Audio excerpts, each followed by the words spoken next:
మా మహిళా ఎమ్మెల్యే ఏదైతే గుంటూరు వెస్ట్ నియోజకవర్గానికి సంబంధించినటువంటి ఎమ్మెల్యే, ఆమె నియోజకవర్గంలో ఒక సంఘటన జరిగినప్పుడు ప్రజలకి భరోసా కల్పించాల్సినటువంటి బాధ్యత ముఖ్యమంత్రి గారి మీద, ఈ స్థాయిలో విరుచుకుపడినటువంటి వాళ్ళ మీద నిరసన చేయాల్సినటువంటి బాధ్యత ఆమె మీద ఉంది కాబట్టి ఆమె నిరసన వ్యక్తం చేసింది.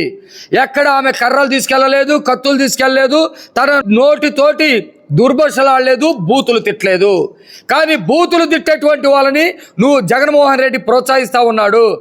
ఆమె జోలికి వచ్చినా, ఆమెని మాట్లాడినా ఖచ్చితంగా ఎలాంటి ట్రీట్మెంట్ ఇవ్వాలనేది మేము సిద్ధంగా ఉన్నాం. జగన్మోహన్ రెడ్డి ఈరోజు రాష్ట్రంలో చేస్తున్నటువంటి చేష్టల పట్ల నేను ఒక అడుగు తగ్గి చెబుతా ఉన్నా. మేము కత్తి మీద సాములాగా ప్రభుత్వాన్ని ఏలాల్సి వస్తూ ఉంది, పరిపాలన చేయాల్సి వస్తూ ఉంది.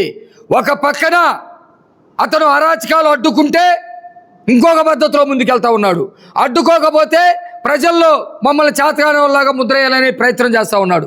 ఈ రెండింటిని చాలా జాగ్రత్తగా ప్రజలకి శాంతి భద్రతలు ఇవ్వటం, సక్రమైనటువంటి పరిపాలన చేయటం, అభివృద్ధిని అందరికీ అందించటం, ఈ మూడింటిని దృష్టిలో పెట్టుకొని మేము ముందుకెళ్తా ఉన్నాం. చట్టాల్ని సక్రమంగా ఉపయోగిస్తాం.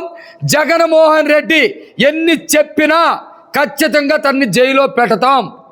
రాష్ట్రంలో జరుగుతున్న సకల అరాచకాలకి జగన్మోహన్ రెడ్డి కారణం. జగన్మోహన్ రెడ్డిని వదిలే ప్రసక్తే లేదు.